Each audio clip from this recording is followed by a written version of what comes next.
cantique chanté tout à la gloire du Seigneur ce matin, cantique qui bénit nos cœurs. Voilà, je dis bonjour à l'Église ce matin, que Dieu vous bénisse, frères et sœurs.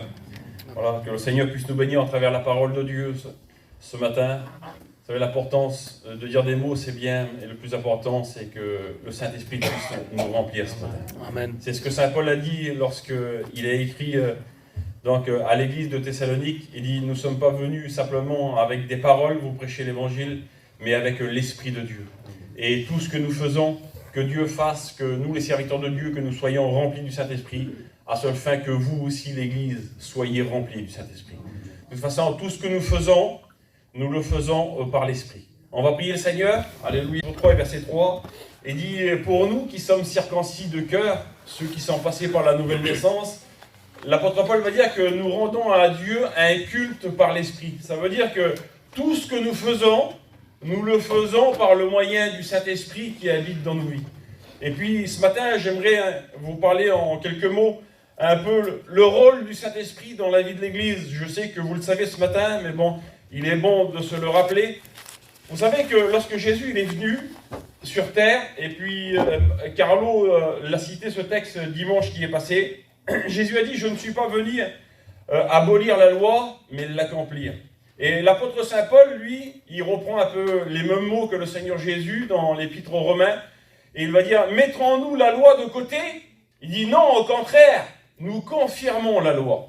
Mais la loi, nous la vivons sur un autre régime. » L'apôtre Saint Paul, il dit dans Romains chapitre 7, et il va dire que nous servons notre Seigneur Jésus-Christ sur un régime nouveau. Et le régime nouveau, c'est le régime de l'esprit. Et ce qui était physique, par exemple, vous savez que la loi de l'esprit et la loi qui était écrite par Dieu, dans la loi, il y avait des sacrifices. Et puis, pour pouvoir être agréable au Seigneur, pour pouvoir s'approcher de Dieu, à l'époque de l'Ancien Testament, alors il fallait offrir des sacrifices, il fallait offrir des holocaustes, il fallait offrir des offrandes. Et puis, à côté des offrandes, on leur offrait aussi des libations. C'est ce qui accompagnait un peu les offrandes. Et puis, il y avait toute cette panoplie à pouvoir pratiquer dans l'Ancien Testament. Mais toute cette panoplie-là de sacrifices, d'offrandes, de libations, nous les retrouvons encore sous le régime de la grâce. Ce qui était avec des animaux à l'époque de l'Ancien Testament, est spirituel maintenant sur la période de la grâce. Alors, comment vous faire comprendre ça en quelques mots? Alors, si à l'époque, dans l'Ancien Testament, il fallait offrir des sacrifices lorsqu'on commettait un péché, ou lorsqu'on commettait quelque chose qui n'était pas bien, alors on l'offrait un sacrifice, à seule fin que le sacrificateur, lui, il puisse l'offrir à Dieu, et puis là, cette odeur, elle montait devant Dieu, et puis c'était une odeur agréable à Dieu. Et Dieu les pardonnait, les couvrait pendant une année. Et puis ça, c'était selon la loi. Mais sous la grâce, où sont les sacrifices? Alors, la première des choses, il dit, offrez vos corps. Et la deuxième des choses, Paul dit aux Romains, chapitre 12, il dit, offrez vos corps comme un sacrifice vivant. Vous voyez, donc, les sacrifices sont encore là, mais le sacrifice, c'est notre cœur. Parce que la Bible dit que Dieu a renfermé le péché dans notre corps. Et nous avons encore des membres qui sont vivants. Et ces membres-là, parfois, veulent nous amener loin de la présence du Seigneur. Par exemple, regardez, prenez au Colossiens chapitre 3 et verset 2, Paul dit « Faites mourir ce qui est dans vos membres ». Et là, Paul ne dit pas que Dieu fasse mourir ce qui est dans vos membres. Non, Paul dit « Faites mourir ce qui est dans vos membres ». C'est à vous de faire mourir ce qui est encore vivant pour le monde. Est-ce que vous le comprenez, ça? Amen. Le Seigneur, lui, il nous a donné la nouvelle naissance. Il nous a régénérés. Il nous a donné un cœur nouveau. Il a enlevé le cœur de pierre et il nous a donné un cœur de chair. Donc le Seigneur nous a fait passer par la nouvelle naissance. Toutes choses anciennes sont passées. Voici, toutes choses sont devenues nouvelles. Et nous sommes venus des enfants de Dieu à part entière. Mais lorsqu'on est passé par la nouvelle naissance, après il y a un processus qui s'engage, et le processus qui s'engage après là sous le régime de l'esprit, il faut offrir son corps. Et lorsqu'il faut offrir son encore comme un sacrifice vivant, après ce n'est plus au Seigneur de le faire, ce n'est plus à Dieu de le faire, mais Paul dit, faites mourir ce qui est dans vos membres. Parce qu'il y a des membres parfois qui veulent nous amener loin de la présence du Seigneur. Parce que la chair, elle est tirée de la terre, et la chair, elle n'aime pas la présence de Dieu, elle n'aime pas les réunions, elle n'aime pas la communion des frères et sœurs, elle n'aime pas la prière, elle n'aime pas la lecture de la parole de Dieu. Et Paul dit aux Romains, il dit, faites mourir ce qui est dans vos membres par le moyen de l'esprit. Et le seul moyen de faire mourir ce qui est encore vivant, qu'est-ce qu'a dit le Seigneur Jésus? Si ton œil est pour toi une occasion de chute, qu'est-ce qu'il faut faire? Prends-le, arrache-le. Le Seigneur, il n'a pas dit, attends, approche-toi, je vais l'arracher ton œil. Non. Le Seigneur, il dit, prends-le, toi, arrache-le. Il dit, si ton bras est pour toi une occasion de chute, il dit, prends-le, coupe-le, et jette-le loin de toi. Car il faut mieux rentrer sans bras dans le royaume de Dieu que de rentrer tout entier dans la géhenne, dans l'enfer. Ça veut dire que sous la grâce, il y a encore des sacrifices. Et puis c'est Saint Paul qui va dire ça aux Romains. C'est pas trop le but de mon message, mais je me laisse conduire par le Saint-Esprit. Amen. Paul va dire, offrez vos corps, vos membres, à Dieu comme des sacrifices qui sera agréable au Seigneur. Ça veut dire que nos membres là, ils peuvent nous éloigner de la présence du Seigneur. Mais lorsqu'on fait mourir ces membres là, parce que parfois, il y a des membres qui veulent nous amener loin de la présence du Seigneur. Alors, quel est le moyen pour pouvoir les faire mourir? Il ne faut pas traiter la chair par la chair, frères et sœurs. Vous savez, lorsqu'on se rend compte que parfois, on commet des choses qui déplaisent au Seigneur, et puis parfois, on essaye d'y agir d'une certaine manière, on essaye de traiter la chair par la chair en disant « Demain, je vais essayer de ne plus faire. » Ou « Demain, je vais essayer de ne plus regarder. » Ou « Demain, je vais essayer de ne plus entendre ce que j'entends. » Ou demain, je vais essayer de ne plus agir comme j'agis. Et puis, vous verrez bien que, en agissant de cette manière, vous verrez bien que le lendemain, le surlendemain et les semaines à venir, vous allez tout le temps continuer à faire la même chose. Parce qu'on ne peut pas traiter la chair par la chair, non. Le seul moyen de faire mourir ce qui est dans vos membres, ce qui peut encore vous attirer loin du Seigneur, c'est par le moyen du Saint-Esprit. Et le moyen du Saint-Esprit, c'est quoi? C'est la consécration. Le moyen du Saint-Esprit, c'est de passer du temps dans la communion avec Dieu. Et sans s'en rendre compte, sans combattre contre votre chair, à ce moment-là, vous verrez que, sans forcer, dans les jours qui vont suivre, avec le temps, les choses que vous commettez auparavant, vous ne le ferez plus. Amen. Parce que c'est le Saint-Esprit qui est en train de le faire pour vous. Est-ce que vous comprenez ça? Et c'est dans ce sens-là qu'il faut le faire. Regardez, je vais vous citer une petite histoire, c'est pas une histoire qui est dans la Bible, mais le talent d'Achille. Est-ce que vous connaissez l'histoire du talent d'Achille? Vous savez, on parle souvent du talent d'Achille. C'est ce qui se trouve en bas ici de la jambe là. Eh bien, Achille, selon la mythologie grecque, lui, c'était un mi-homme, mi-dieu. Et puis, c'était un grand conquérant. Personne ne pouvait le vaincre à Achille. Parce que lorsqu'il est né, sa mère, c'était une déesse. Et puis, où elle était là-bas, en Grèce, il y avait le fleuve immortel, il l'appelait à l'époque. Mais c'est une histoire. Et puis elle a pris à Achille, là, elle l'a trempé tout entièrement dans le fleuve immortel. Mais elle a tenu Achille, lorsqu'il était tout petit, par le talon. Ça veut dire que tout le corps a été englouti à l'intérieur, tout le corps a été trempé dans le fleuve immortel. Et c'est pour cela qu'avec le temps, selon l'histoire, il était devenu comme immortel, personne ne pouvait le vaincre. Et puis les années ont passé, il a vieilli, et voilà que les Grecs se sont battus avec les Turcs, l'autre côté. Et Achille, lui, il a été combattre, le grand conquérant. Et lui qui a remporté des victoires, ils en ont même fait un film là-dessus.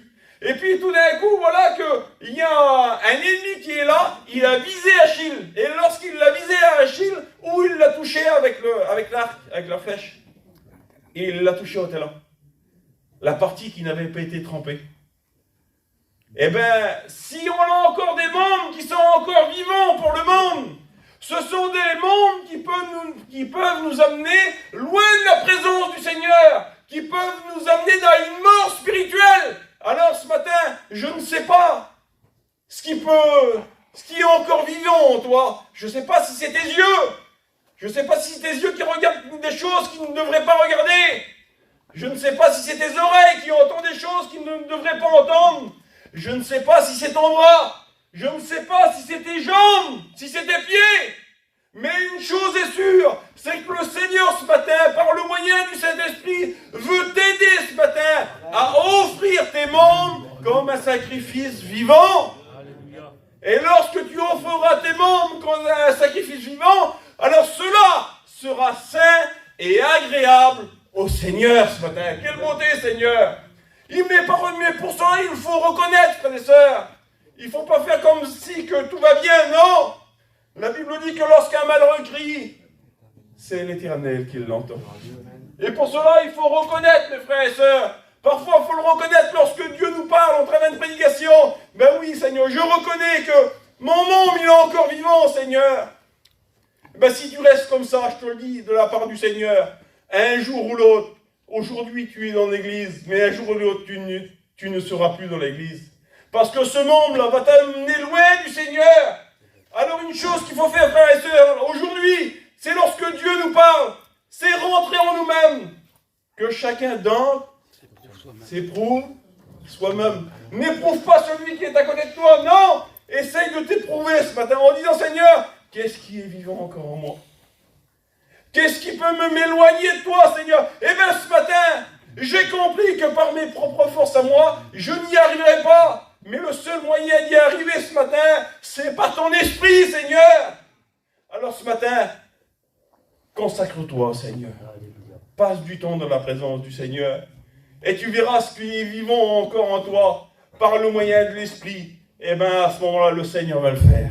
Que Dieu soit béni. Alors, sous le régime de la grâce, on retrouve encore les sacrifices. Donc ce que je vous ai dit tout de suite. Les membres qui ont encore à faire mourir pour plaire au Seigneur. Mais on retrouve aussi les offrandes sous la période de la grâce. Parce qu'on l'offrait, alors des offrandes, dans l'Ancien Testament, on l'offrait ça pour remercier Dieu, pour un remerciement. Vous savez, lorsqu'on a un rendez-vous, si vous voulez, avec un personnage important, il y a souvent des personnes qui amènent des présents, parce que le personnage est important. Eh bien, les offrandes sous la période de la grâce, Paul dit ceci dans Romains chapitre 10 ou 11. Il veut dire, je m'acquitte du divin service de l'évangile. Il veut dire, j'apporte les païens comme une offrande à Dieu. Quelle bonté, Seigneur. Et bien là, à ce moment-là, ça veut dire que chaque chrétien, chaque chrétienne, lorsqu'ils apportent la parole de Dieu, lorsqu'ils témoignent autour d'eux, lorsqu'ils font du bien autour d'eux, lorsqu'il y a des âmes qui viennent à Jésus-Christ, c'est comme si c'est une offrande que vous apportez à Dieu. Et ceci est agréable, frères et sœurs. Quelle beauté, Seigneur. Alors, sous le régime de la grâce, on retrouve aussi les libations. Les libations, c'est ce qui accompagnait l'offrande. C'était le symbole de la joie. Quelle beauté. Et Paul le dit. Paul dit, je sers déjà de libation pour vous. Quelle beauté. Ça veut dire qu'à chaque fois qu'il apportait quelqu'un à l'évangile, il ne le faisait pas par force. Il ne le faisait pas par contrainte, en se plaignant. Non! Il le faisait avec joie, frères et sœurs. Et lorsqu'on accomplit la volonté de Dieu, lorsqu'on témoigne autour de nous, lorsqu'on fait du bien autour de nous, on ne le fait pas par force, frères et sœurs. On le fait avec joie, que Dieu soit béni. Et ceci est agréable au Seigneur, que le nom du Seigneur soit béni. C'est pour vous dire que tout ce que nous faisons, c'est ce que Saint Paul a dit. Nous le faisons, nous rendons notre culte à Dieu par le Saint-Esprit. Tout ce que nous faisons est par le Saint-Esprit. Et j'ai pris une image dans l'Ancien Testament pour nous typifier un petit peu ce que le Saint-Esprit fait en travers l'Église. C'est l'histoire d'Abraham. Vous savez que Abraham, il habitait à Ur en Chaldée, donc Babylone. Et puis un jour, Dieu lui a dit, Abraham, quitte ta famille, quitte ta patrie. Et puis Abraham, il a entendu la voix du Seigneur. Il est parti de chez lui. Et lorsqu'il est parti de chez lui, il est arrêté à Charan. Il a vécu des années. Et il a attendu que son père meure à Charan. Et ensuite, de Charan, Dieu lui a reparlé. Il lui a dit, maintenant, Abraham, il faut que tu vas à Canaan. Et puis Abraham, il est parti à Canaan, dans le pays de la promesse, où Dieu l'a appelé. Et lorsque Abraham a vécu à Canaan, il a vécu pratiquement toute sa vie. Sa femme a trouvé la mort à Canaan, ils l'ont enterrée. Et dans les jours de sa vieillesse, Abraham avec sa femme ont eu un enfant qui s'appelait Isaac. Et puis Isaac, la Bible dit qu'il n'avait pas de femme, il n'avait pas de fiancé, Isaac. Alors Abraham avait un serviteur qui s'appelait Eliezer. Et puis il a dit à Eliezer, Eliezer approche. Il dit, tu vas aller dans le pays de mes parents, de où j'habite. Et tu vas aller choisir pour mon fils Isaac, tu vas aller choisir une femme, une compagne, car il n'a pas de femme. Et puis la Bible dit que Eliezer, qui était le serviteur d'Abraham, Abraham qui représente Dieu, Isaac qui représente Jésus, et Eliezer qui représente le Saint-Esprit. Et puis Eliezer va accepter la mission d'Abraham. Et j'aimerais vous dire que Dieu a donné une mission au Saint-Esprit. Quelle beauté, Seigneur! Quelle mission que Dieu a donnée au Saint-Esprit! Cette mission que Dieu a donnée au Saint-Esprit, c'est de convaincre le monde de péché, de justice et de jugement. Et que Dieu soit béni. Parce que pour nous, il a réussi sa mission, le Saint-Esprit. Nous sommes des enfants de Dieu. Et un jour, nous avons été convaincus de péché, de justice et de jugement. Et c'est pour cela qu'à l'heure d'aujourd'hui, vous et moi, nous sommes ici à l'église et nous sommes des enfants de Dieu. Parce que le Saint-Esprit, un jour, pour certains, il y a des années, pour d'autres, c'est plus récent. Mais le Saint-Esprit, un jour, nous a convaincus de péché, de justice et de jugement. Quelle beauté, Seigneur! Quelle grâce! Que le Saint-Esprit est venu comme ça. Et la Bible dit que Eliezer est parti. Il a pris 10 chameaux à Abraham. Il a pris les richesses. Il a pris de l'or avec lui. Il a pris des présents. Et puis il est parti à Charan, à plus de 700 km. Et comme il est arrivé là-bas, il a fait une prière à Dieu, Eliezer. Et il va dire, Seigneur, il va dire que si je trouve grâce à tes yeux, eh bien celle qui est promise à mon maître, à Isaac, puisse venir vers moi lorsque j'arriverai dans le pays là-bas. Lorsque j'arrive au bord du puits, et qu'elle puisse m'offrir de l'eau à moi et mes chameaux. Vous savez, pour eux, c'était habituellement d'offrir, lorsqu'un personnage arrivait dans une région, c'était normal qu'une femme offrait de l'eau à un personnage. Mais ce qui n'était pas normal, c'était que la femme puisse donner de l'eau aux chameaux après. Et là, la prière de Eliezer était celle-ci. Seigneur, lorsque j'arriverai dans le pays là-bas, que la promise qui est faite pour mon maître Isaac puisse m'offrir de l'eau à moi et mes chameaux. Mais là, à ce moment-là, Isaac, lui, non, Eliezer, il arrive avec 10 chameaux là-bas. Mais un chameau, vous savez combien d'eau que ça boit? Vous allez rigoler. Il arrive avec 10 chameaux. Ça boit 100 litres d'eau. Ça veut dire que là, elle donne de l'eau, si vous voulez, à Eliezer, ce qui était normal pour la plupart des femmes de l'époque, d'offrir de l'eau à celui qui venait. Mais là, lui, il a demandé à Dieu que Dieu puisse produire dans le cœur de cette femme-là un vouloir de donner de l'eau aux chameaux, ce qui n'était pas habituel, ce que personne faisait. À ce moment-là, elle a donné 1000 litres d'eau aux chameaux. Combien de temps ça m'a demandé? Avec des petits siots comme ça. Eh bien, j'aimerais vous dire que le Saint-Esprit, c'est lui qui crée en nous le vouloir et le faire. Quelle beauté, Seigneur! Personne ne l'a forcé à Rebecca. Personne ne l'a forcé. Ben, j'aimerais vous dire, vous et moi, nous qui sommes enfants de Dieu, chrétiens et chrétiennes, personne ne nous force d'être des chrétiens. Personne ne nous force d'être des chrétiennes, les sœurs. Personne ne nous force, non, de vivre en Dieu si nous le faisons. Parce que Dieu produit en nous ce vouloir et le faire. Et c'est par amour que nous le faisons. Eliezer, là, ne l'a pas forcé à Rebecca en disant maintenant, il faut que tu donnes de l'eau à mes chameaux. Tu m'en as donné à moi, c'est bien, mais il faut que tu en donnes aussi à mes chameaux. Non, c'est d'elle-même qu'elle l'a fait. Eh bien, j'aimerais vous poser la question ce matin. Si vous êtes venu à la réunion, je ne pense pas que quelqu'un vous a forcé ce matin. Ce matin, c'est le Saint-Esprit qui nous pousse. Que Dieu soit béni ce matin pour le le Saint-Esprit dans nos vies ce matin, qui nous pousse à louer le Seigneur, qui nous pousse à prier Dieu ce matin. Frères et sœurs, la volonté de Dieu, nous ne la faisons pas par force. Non, c'est par amour. Et ce qui est beau, c'est que lorsque Eliezer est arrivé là-bas, il a vu les femmes qui étaient là.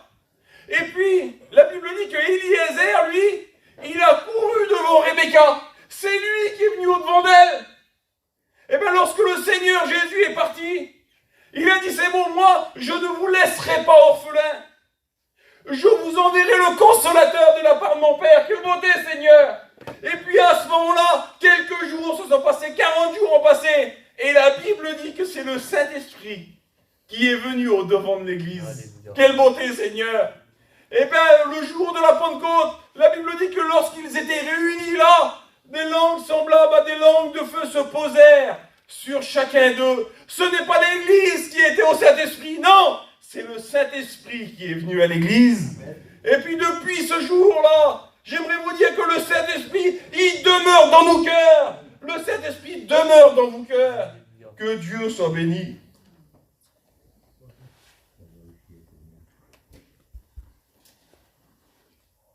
Et Jésus a dit, moi je prierai le Père, et il vous donnera un autre consolateur, afin qu'il demeure éternellement avec vous. Il produit le vouloir et le faire en nous. Que Dieu soit béni.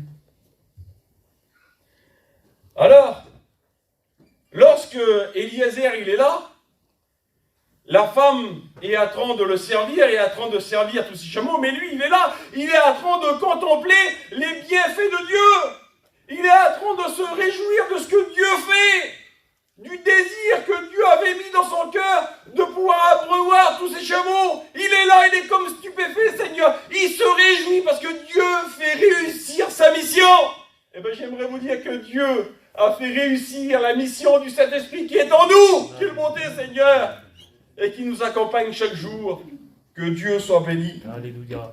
Et lorsque Rebecca a terminé de donner de l'eau aux chameaux, Eliezer s'est approché d'elle.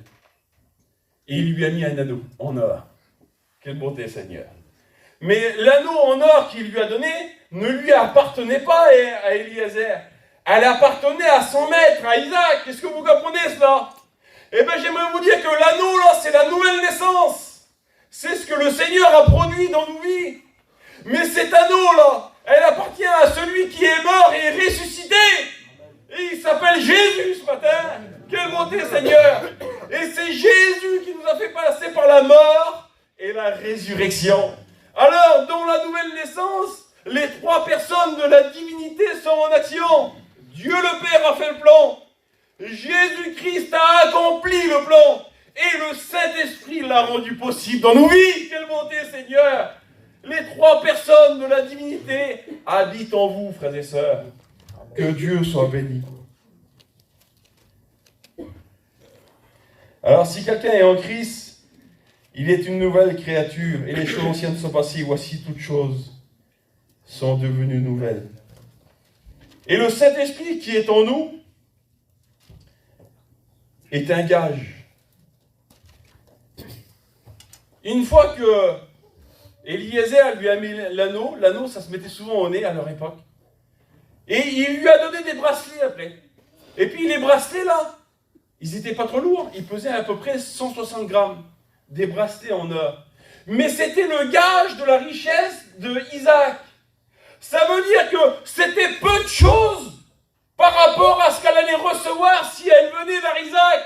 Eh bien, j'aimerais vous dire ce matin, Église du Seigneur, chrétiens, chrétiennes, serviteurs de Dieu, je me le dis à moi ce matin, les bienfaits de Dieu envers nous, c'est rien par rapport à ce que nous allons recevoir dans le ciel, frères et sœurs. Est-ce que vous comprenez cela? Les souffrances du temps présent ne sauraient être comparables à la gloire à venir, frères et sœurs. Même les petites bénédictions que nous avons chaque jour là, que parfois on croit trouver le ciel sur terre, eh bien cela est peu de choses par rapport à ce que nous allons connaître dans le royaume de Dieu, frères et sœurs. Que Dieu soit béni. En lui, vous avez cru et vous avez été scellés du Saint-Esprit qui avait été promis, lequel est un gage de notre héritage. Et notre héritage, frères et sœurs, il est dans le ciel. Il n'est pas ici-bas sur la terre. Église, mon frère, ma sœur, ton héritage n'est pas ici-bas sur la terre. Non, notre héritage à nous, frères et sœurs, il est dans le ciel. Que Dieu soit béni. C'est pour cela que saint Paul va dire, n'attristez pas le Saint-Esprit par lequel vous avez été scellés pour le jour de la rédemption.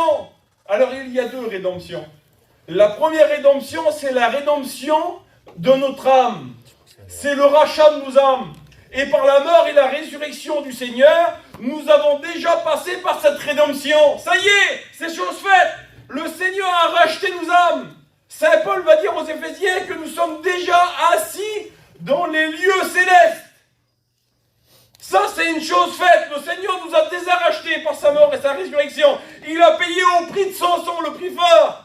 Mais la rédemption, le Saint-Esprit est un gage d'une rédemption qui est encore à venir. Et la rédemption qui est encore à venir pour vous et pour moi, c'est celle de la rédemption du corps. Quelle beauté, Seigneur. Alléluia. Et la rédemption du corps se fera à ce moment-là, un signal donné à la voix d'un archange, au son de la trompette de Dieu.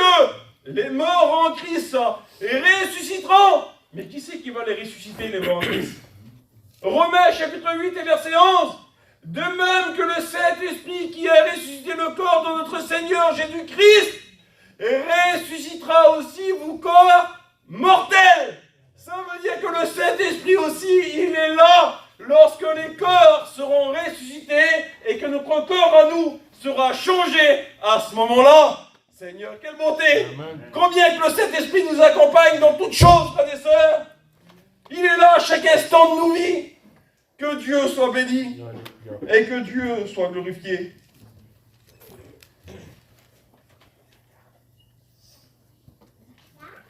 Alors le Saint-Esprit, j'ai mis ça, il est un gage de notre héritage.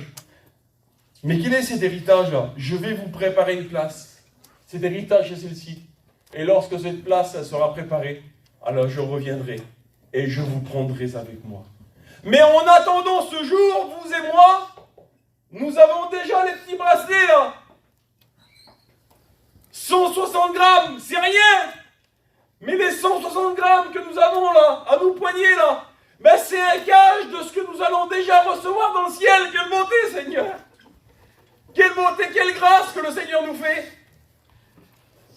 Ainsi, nous gémissons dans cette tente. Comme il parle de cette tente, il parle de notre corps. Ainsi, nous gémissons dans cette tente et désirons revêtir notre domicile céleste. Eh bien, les petits bracelets là, que nous avons là, c'est un gage de notre domicile céleste qui nous attend dans le ciel. Mais ce matin, on pourrait me poser la question, TJ, ce domicile céleste là. Parce qu'à l'heure d'aujourd'hui, bon, déjà, avec les années qui passent maintenant, il y a de plus en plus parmi notre peuple qui ont des domiciles alors aujourd'hui. Et puis ils peuvent rester dans leur petit terrain, et que Dieu soit béni. Mais nous, pendant des siècles, on n'a jamais eu de domicile sur terre. Il fallait toujours arriver sur une place et puis partir une semaine après ou 15 jours. C'était ainsi notre vie. Eh bien la Bible dit que c'est Saint Pierre qui dit ça. Il dit, nous sommes que des voyageurs et des passagers sur cette terre. Mais notre véritable domicile à l'église, elle se trouve dans le ciel. Amen. Quelle beauté, Seigneur. Alors, car ils attendaient une cité qui a des solides fondements, celle dont Dieu est l'architecte et le constructeur. Eh bien, ce domicile-là, ce n'est pas un homme qui l'a fait. Ce n'est pas des anges qui l'ont fait, non. Ta maison que Dieu t'a préparée dans le ciel, ma sœur, mon frère, la maison que Dieu t'a préparée, ce n'est pas des anges qui l'ont fait. Celui qui est l'architecte et celui qui est le constructeur, c'est Dieu lui-même. Quelle beauté, Seigneur. Mais TJ, pendant combien de temps qu'on pourrait avoir ce domicile-là? Est-ce qu'on pourra rester quelques semaines, quelques mois? La réponse de la Bible. Nous avons dans le ciel un édifice qui est l'ouvrage de Dieu, une demeure éternelle. Quelle beauté, Seigneur. Pas de date de sortie. Pas de date de sortie. lorsque nous sommes arrivés dans son domicile, laquelle que Dieu est l'architecte et le constructeur, nous y sommes pour l'éternité.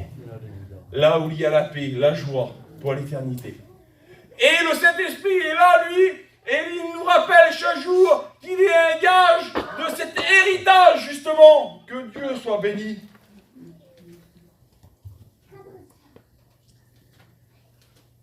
Alors, sans l'avoir vu, le Saint-Esprit, lui, il commence à faire aimer Rebecca, Isaac. Il dépose de l'amour dans le cœur de Rebecca pour Isaac. Elle ne l'a pas vu encore. Ils sont à 700 km de différence. Elle ne l'a jamais vu à Isaac. Eh bien, la Bible dit que l'amour de Dieu est répandu dans nos cœurs par le moyen du Saint-Esprit. Amen. Qui c'est qui aime Jésus? Levez la main. Qui c'est qui l'a vu? Personne ne l'a vu. Mais celui qui vous l'a fait aimer ce matin, il est parmi nous. Amen. Et c'est le Saint-Esprit ce matin. Est-ce que vous comprenez cela? Eh bien lui, Eliezer, le serviteur d'Abraham, il a su créer de l'amour dans le cœur de Rebecca. Eh bien le Saint-Esprit a su créer de l'amour dans nos cœurs pour aimer Jésus, pour aimer Dieu. Que Dieu soit béni. Alléluia. Et que Dieu soit béni et glorifié ce matin. À un tel point que ils vont lui poser la question: veux-tu aller avec cet homme? Le père de Rebecca va lui poser la question: veux-tu aller avec cet homme, avec cet étranger qu'on ne connaît pas? Bien sûr qu'il y a un lien de parenté, mais ils ne se sont jamais vus ensemble. Et elle répondit: j'irai. Quelle bonté, Seigneur. Et puis le désir de l'Église. Quel est le désir de l'Église? Et l'Esprit et l'épouse disent: viens, Seigneur. Le désir de l'Église, c'est d'aller vers son époux. Et le désir de Rebecca à ce moment-là, c'était de voir Isaac. Quelle beauté, Seigneur.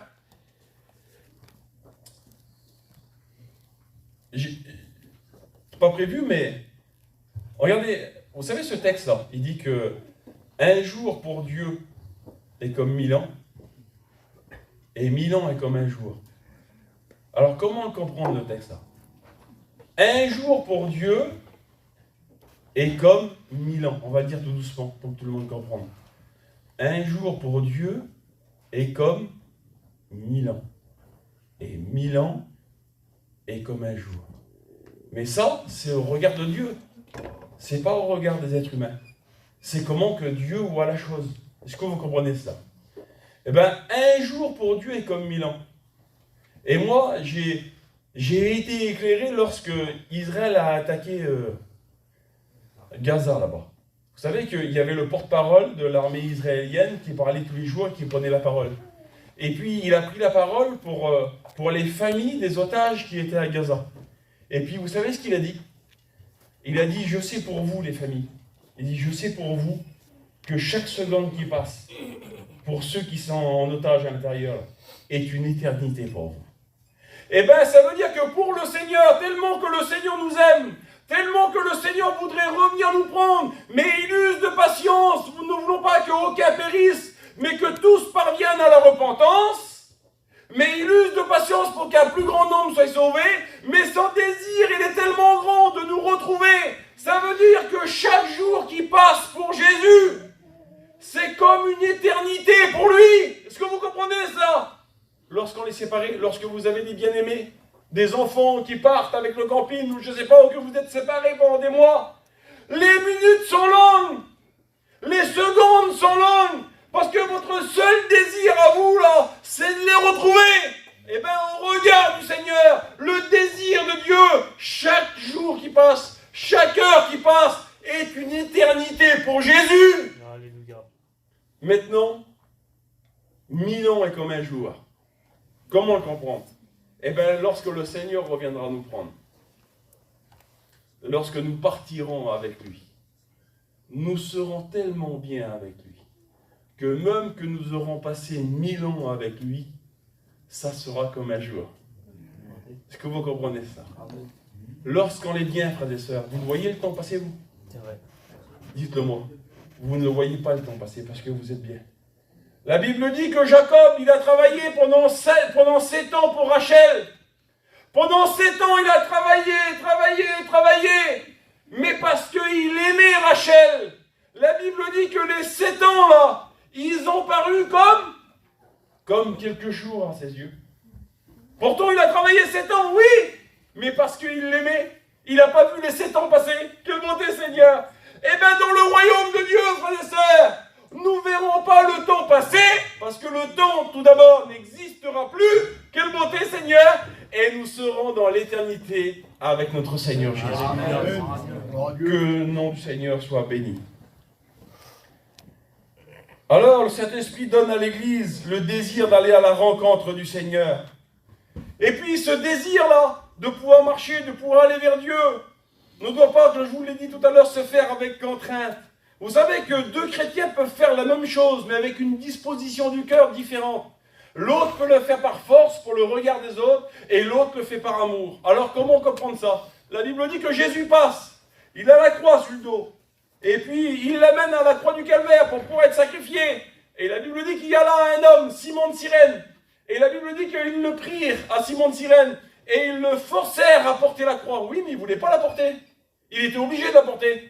Parce que les soldats l'obligeaient. Est-ce que vous comprenez ça? Eh bien, bien souvent, des fois, il y a des chrétiens comme ça. Ils viennent à la réunion, oui, sans chrétiens, pour la famille, pour le regard des autres. Si je ne viens pas à la réunion, qu'est-ce qu'ils vont dire? Ils ne verront pas à la réunion. Ils ont comme un poids sur eux, comme ça. Eh bien, pour Simon de Cyrène, porter la croix, pour lui, c'était un poids. Mais ce qui était un poids pour lui était une gloire pour Jésus. Parce que Jésus, lui, ne le faisait pas par force. Non! Père, je suis venu accomplir ta volonté. Non ma volonté, mais la tienne, Seigneur. Amen. Et la Bible dit que car l'amour de Dieu consiste à garder ses commandements, et ses commandements ne sont pas pénibles. Quelle beauté. Eh bien, lorsqu'un chrétien est rempli d'amour, lorsque le Saint-Esprit a rempli le cœur d'un chrétien, d'une chrétienne, alors à ce moment-là, d'accomplir la volonté de Dieu, de prier, de le louer, de passer du temps avec ses frères, avec ses sœurs, de pouvoir parler du Seigneur autour de lui, de pouvoir chanter des cantiques, de pouvoir vivre la vie de Dieu en général, et bien à ce moment-là, c'est pas pénible pour lui, c'est pas pénible pour elle, parce que l'amour de Dieu remplit son cœur. Et bien ce matin, voilà ce que Dieu veut pour nous ce matin. Il veut nous remplir du Saint-Esprit, à seul fait que la vie de Dieu ne soit pas une prison ouverte, non. Donc lorsque nous sommes dans la présence de Dieu, nous ne sommes pas en prison. Si le Christ vous a franchi, alors vous serez réellement, mais réellement libres. Et nous sommes des enfants de Dieu qui vivent dans la liberté du Seigneur. C'est Saint Paul qui va dire ces mots. J'ai le désir de m'en aller et d'être avec le Christ. Que Dieu soit béni.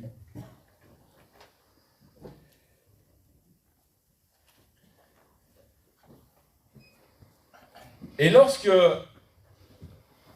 Eliezer lui a mis l'anneau d'or, la nouvelle naissance, il lui a mis le gage, qui sont les anneaux. À ce moment-là, Rebecca, elle amène à Eliezer après vers son père. Et puis lorsque Eliezer il arrive à la porte de la maison, voici ce que le père de Rebecca va lui dire. Viens béni de l'Éternel, pourquoi restes-tu dehors? Et j'ai préparé la maison. Viens béni de l'Éternel. Viens, ne reste pas dehors, béni de l'Éternel. Viens, j'ai préparé la maison.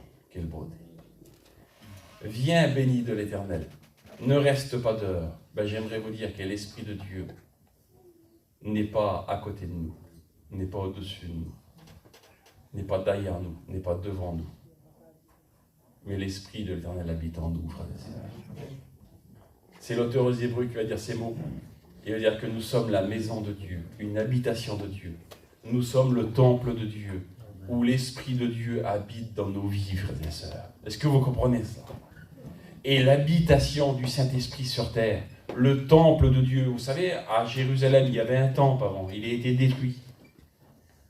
Et puis l'Esprit de Dieu dans l'Ancien Testament, lorsque la Shekinah descendait, elle était là. Et puis par moments, elle repartait. Et puis arrivé à l'époque d'Ézéchiel, Ézéchiel a eu une vision, l'Esprit de l'Éternel s'est enfui de ce temple, elle est partie. La présence de Dieu, elle est partie dans un char. Et dès l'instant que la présence de Dieu, elle est partie du temple, à ce moment-là, il y a le roi Nebuchadnezzar avec tout ça. La protection divine n'était plus là. Le temple a été détruit. Et bien, ce qui fait notre protection chrétienne, ce qui fait ta protection, c'est le Saint-Esprit dans ta vie. Est-ce que vous le comprenez, ça? Et puis, il faut protéger cette communion que nous avons avec le Saint-Esprit, frères et sœurs.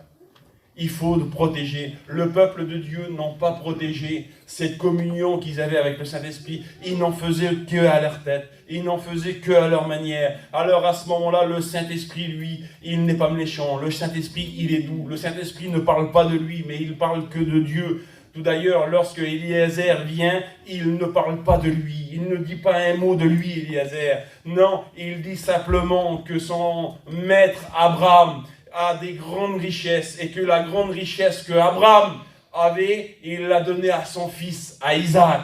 Que Dieu, la Bible dit, Jésus a dit, j'ai reçu tout pouvoir de mon Père. Quelle beauté, Seigneur.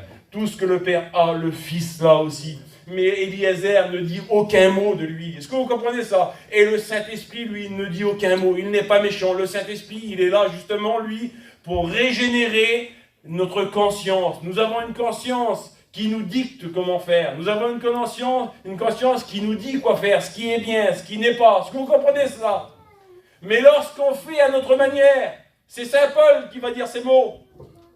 Paul va dire, n'attriste pas le Saint-Esprit par lequel vous avez été scellés.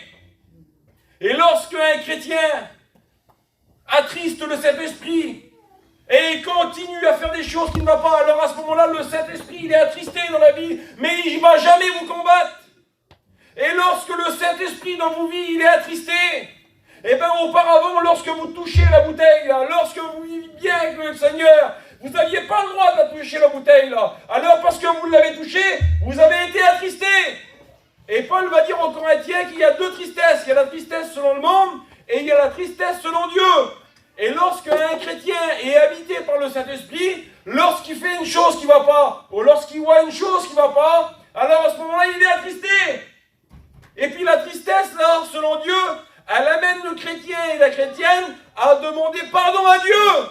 Et lorsque le chrétien et la chrétienne demandent pardon à Dieu qui ne se lasse pas de pardonner. Est-ce que vous comprenez ça? Mais lorsque un chrétien ou une chrétienne continue à toucher, même que le Saint-Esprit là, est attristé, et bien à ce moment-là, ça ne me fait plus grand-chose de toucher la bouteille. Là. Comment ça se fait? Avant, j'étais condamné. Mais maintenant, je ne suis plus trop condamné. Je suis un petit peu moins condamné. Et puis, Saint Paul va aller plus loin. Aux Thessaloniciens, il va dire, n'éteignez point l'esprit. Et lorsque le Saint-Esprit, après, il est éteint dans le cœur d'un chrétien ou d'une chrétienne, alors à ce moment-là, la bouteille, là, que vous n'avez pas le droit de toucher, là, vous pouvez la toucher comme vous voulez, vous pouvez la manipuler comme vous voulez, alors à ce moment-là, vous n'avez plus aucune tristesse dans vos vies. Parce que le Saint-Esprit, à ce moment-là, il est éteint, et lorsque le Saint-Esprit il est éteint dans le cœur d'un chrétien ou d'une chrétienne, lorsque la présence de Dieu est partie du temple, alors à ce moment-là, il n'y a plus rien qui vous fait. Vous n'êtes plus attristé. Mais cela est un grand danger. Alors si vous êtes arrivé à ce moment-là, vous n'avez qu'une seule chose à faire. Si vous vous rendez compte qu'auparavant vous commettez des choses, que ça vous attristait et qu'à l'heure d'aujourd'hui ça ne vous fait plus rien, moi je vous conseille de la part de Dieu, aujourd'hui là, de demander sincèrement pardon au Seigneur, et le Seigneur va vous pardonner. Amen. Le seul moyen d'être animé, c'est vrai Bruno, reprenez-moi les frères si je me trompe, mais le seul moyen d'être animé pour une personne qui n'est plus repris comme ça, c'est de demander sincèrement pardon à Dieu. Et Dieu vous ranime. Et Dieu vous bénit, parce que le désir de Dieu, c'est que vous soyez bénis. Regardez par exemple l'évangile de Matthieu, chapitre 5, et verset 3 dit « Heureux les pauvres en esprit ». Et notamment dans la parole vivante, dans la traduction qu'il a Moïse, j'ai vu qu'il en a une, il dit « Heureux ceux qui sont conscients de leur pauvreté spirituelle ». Ça veut dire qu'il y a des personnes qui sont pauvres spirituels et qui ne le savent même pas, ils ne sont même pas conscients. Ils continuent comme ça, de leur faire ceci, de faire cela, ça ne fait plus rien, mais ils continuent leur vie comme ça. même qui sont plus repris, ils croient que c'est comme ça. Ils croient que c'est naturel. Ils croient que c'est l'habitude. Mais non, ce n'est pas l'habitude. C'est parce que le Saint-Esprit, à ce moment-là, il est éteint. Et ce que Dieu veut ce matin, c'est que le Saint-Esprit qui est éteint là, il soit ranimé dans ta vie ce matin.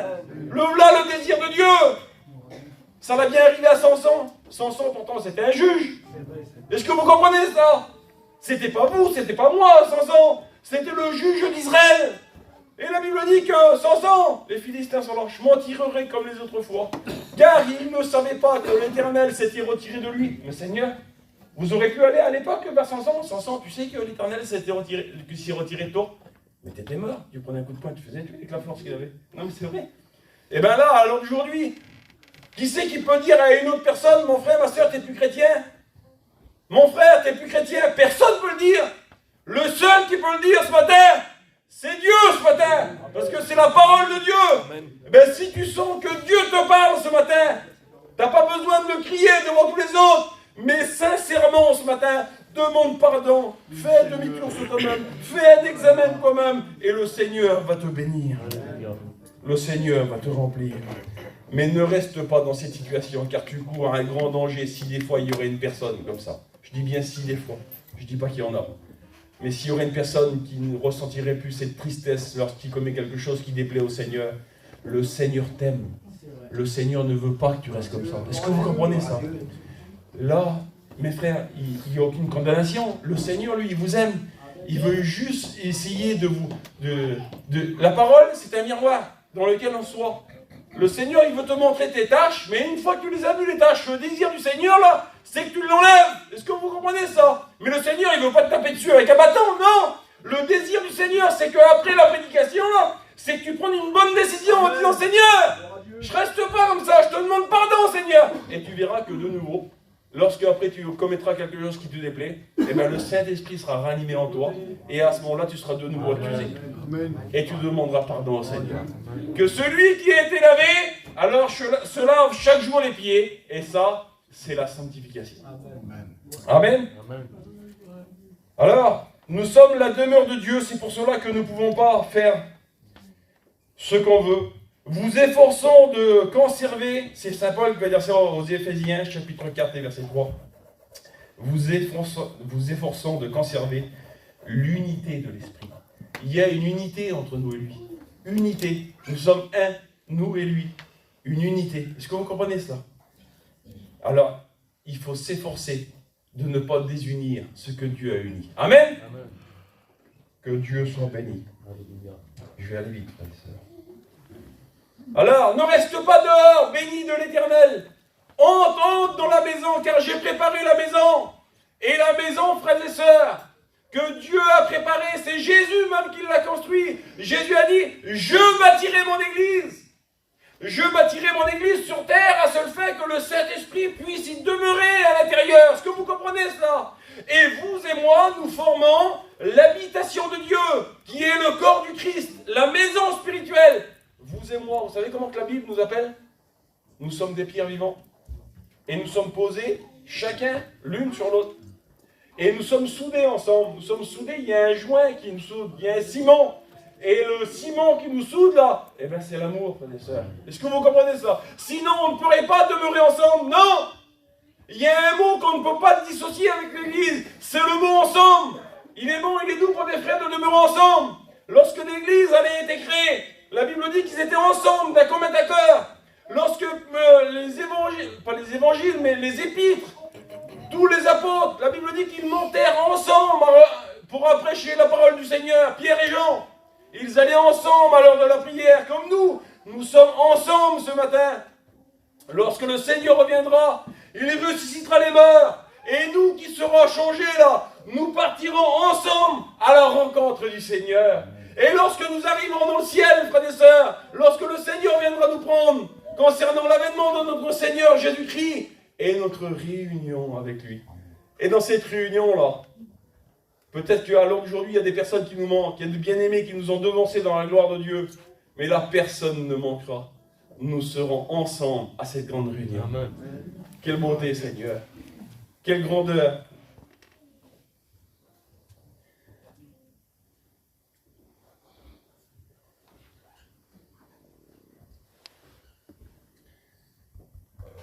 Et puis, lorsque Eliezer va rentrer dans la maison, avec le père de Rebecca, ils vont dîner ensemble. Et puis, lorsque le dîner va terminer, Eliezer va dire, ne me retardez pas maintenant. Ne me retardez pas. Et j'aimerais te poser la question, qu'est-ce qui peut te retarder sur terre? Il y a des choses qui nous retardent parfois. Il y a des choses qui nous retardent dans nos vies chrétiennes. Regardez par exemple, prenez Abraham. Lorsque Dieu l'a appelé de Ur en Chaldée, Abraham, il est parti avec son père, avec Térak. Et puis, ils sont arrivés à Charan. Mais Térak veut dire halte. Térak veut dire retard. Et bien, pour Abraham, ce qui était un retard pour lui, c'était son père. Vous voyez un petit peu? Mais pour Abraham, c'était son père. Il a attendu que Térak puisse mourir à Charan pour pouvoir aller plus loin dans la bénédiction de Dieu. Et bien, c'est ce que je vous disais tout à l'heure. Nous avons des choses, des fois, qui nous empêchent, qui nous donnent du retard. Nous avons des membres qui sont encore vivants. Et Abraham, lui, à ce moment-là, il a attendu que son père meure. Et bien, ce matin, par le moyen du Saint-Esprit, ce matin, que la parole de Dieu vous aide ce matin à faire mourir vos membres qui vous donnent du retard dans l'œuvre du Seigneur ce matin, à seule fin de pouvoir trouver la bénédiction de Dieu. Amen. Et lorsque Abraham, il est parti, lorsqu'il a récupéré le retard, il est arrivé à Charan. Et comme il est arrivé à Charan, la Bible dit qu'il a découvert, il est arrivé à Canaan. Et lorsqu'il est arrivé à Canaan, il a découvert le pays en long et en large. Et il a pu participer à la bénédiction de Dieu. Frères et sœurs, ce matin, prenons la parole de Dieu en considération. Faisons mourir ce qui peut nous donner du retard dans notre vie, à seule fin de pouvoir contempler réellement et puissamment la volonté de Dieu dans nos vies. Que Dieu soit béni. Alors, une fois qu'ils ont terminé, Eliezer a dit, maintenant ne me retardez pas, laissez-moi partir. Et puis la Bible dit que le serviteur amena Rebecca. C'est lui qui l'accompagne. Et puis c'est aussi ça, une des facultés du Saint-Esprit. C'est Jésus qui a dit ça. Quand le Consolateur sera venu, l'Esprit de vérité, il vous conduira. Quelle beauté. Sa fonction est de conduire l'Église. Quelle beauté, Seigneur. Vous savez, dans une voiture, vous êtes à 4 dedans. Il y en a un qui conduit. Et c'est lui qui vous dirige. C'est lui qui peut prendre la route là où il veut. Eh bien, j'aimerais vous dire, celui qui est au volant de l'Église, celui qui est au volant du corps du Christ, c'est le Saint-Esprit. Et le Saint-Esprit, il est là pour vous conduire, chrétiens, chrétiennes, pour nous conduire jusqu'à notre fiancée. Parce que j'aimerais vous dire que là, lorsqu'il a trouvé Eliezer, cette femme qui était là, la Bible dit qu'elle était belle, le visage. Elle était saine, quelle beauté. Et c'est Saint Paul qui veut dire ça. Au Corinthiens, chapitre 11 et verset 2, il va dire « Je vous ai fiancé à Christ ». Quelle beauté. Alors aujourd'hui, chrétiens et chrétiennes, nous sommes la fiancée du Seigneur.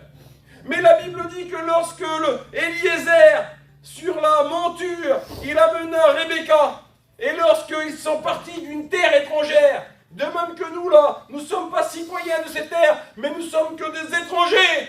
Ben, un jour ou l'autre, nous allons quitter cette terre étrangère, comme Rebecca, elle a quitté la terre étrangère.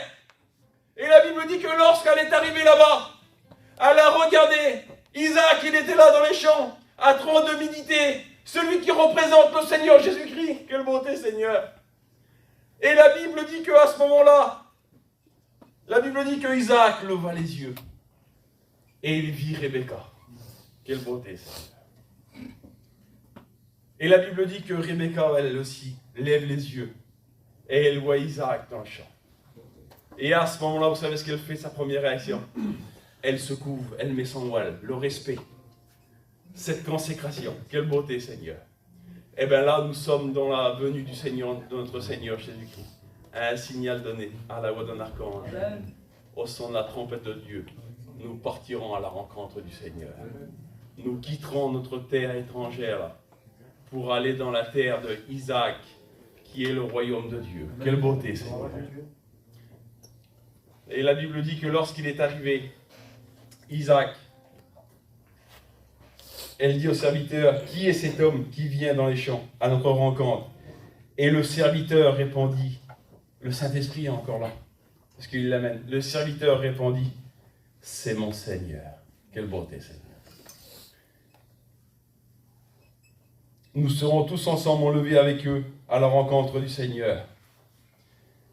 Alors, Isaac conduisit Rebecca dans la tente, et la Bible dit qu'elle devient sa femme. Et puis à ce moment-là, lorsque nous partirons, le Saint-Esprit aura terminé sa mission de pouvoir amener la fiancée du Christ. Nous sommes la fiancée, et lorsque le Seigneur reviendra, nous deviendrons l'épouse de l'agneau. Heureux ceux qui sont appelés aux noces de l'agneau. Quelle beauté, Seigneur! Son épouse s'est préparée. Quelle beauté! Alors à ce moment-là, nous deviendrons la femme de l'époux. La Bible dit que la nouvelle Jérusalem descendra du ciel. Quelle beauté, Seigneur! La Bible dit que ces murs, ils sont pavés d'or. Ils font 2000 km de long, 2000 km de large. La Bible dit qu'il y a le trône de Dieu. La Bible dit que du trône de Dieu sort un fleuve limpide comme du cristal. La Bible dit que le soleil ne sera plus là pour éclairer la ville. Mais la Bible dit que celui qui va éclairer la ville, ça sera l'agneau avec le flambeau à la main. Quelle beauté! La Bible dit que là, à ce moment-là, il n'y aura plus de pleurs, il n'y aura plus de tristesse, il n'y aura plus d'angoisse, il n'y aura plus de deuil. Nous vivrons dans la paix, dans la gloire de Dieu pour l'éternité. Amen. Ben voici ce qui nous est destiné. Voici jusqu'à où le Saint-Esprit va nous amener. Que Dieu soit béni et que Dieu soit glorifié ce matin. Merci au Saint-Esprit pour le gage qu'il nous donne de ce grand héritage. Alors nous allons prier le Seigneur, frères et sœurs. Un dernier texte, réjouissons-nous, soyons dans l'allégresse, donnons-lui gloire, car les noces de l'agneau sont venues et son épouse s'est préparée. Ben, frères et sœurs, préparons-nous à rencontrer notre Messie.